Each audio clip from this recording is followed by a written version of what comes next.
Chargez-vous de mon joug et apprenez de moi, car je suis doux et humble de cœur, et vous trouverez le repos de vos âmes. Matthieu 11, 29. Et il ajouta, en vérité, je vous le déclare, vous verrez le ciel ouvert, les anges de Dieu montant et descendant sur le Fils de l'homme. Jean 1, 51.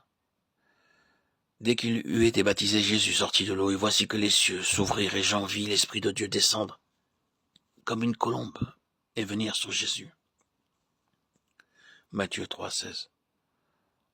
En elle était la vie, et la vie était la lumière des hommes. Jean 1, 4. La loi de l'Esprit de vie m'a affranchi en Jésus-Christ de la loi du péché et de la mort. Romains 8, 2. Quand ils se convertiront au Seigneur, ce voile sera ôté. Or le Seigneur est l'Esprit, et là où est l'Esprit du Seigneur, là est la liberté. Et nous tous qui, le visage découvert, contemplons comme dans un miroir la gloire du Seigneur, nous sommes transformés à son image, de gloire en gloire, par l'action de l'Esprit qui est Seigneur. 2 Corinthiens 3, 16, 18. Dans l'école de Christ, c'est-à-dire dans l'école où Christ est la grande leçon et où l'Esprit est le grand maître. Dans l'école où l'enseignement n'est pas objectif mais subjectif, où l'enseignement ne vise pas à une connaissance des choses, mais où il consiste à former intérieurement Christ en nous, à faire de Christ une partie de nous-mêmes par l'expérience. C'est là la nature de cette école.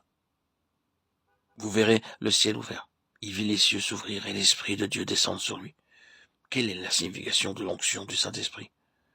Elle n'est rien de moins et pas autre chose que l'acte du Saint-Esprit prenant sa place de Seigneur absolu. L'onction entraîne avec elle la souveraineté absolue du Saint-Esprit, de l'Esprit comme Seigneur. Cela signifie que toutes les autres seigneuries ont été déposées, mises de côté. La seigneurie de nos propres vies, la seigneurie de nos propres pensées, de nos propres volontés, de nos propres désirs, la seigneurie des autres. La seigneurie de tout intérêt et de toute influence est considérée comme ayant fait place à la souveraineté sans partage et sans réserve du Saint-Esprit. Et nous ne pourrons jamais connaître l'onction ni en jouir, à moins que cette attitude n'ait été prise.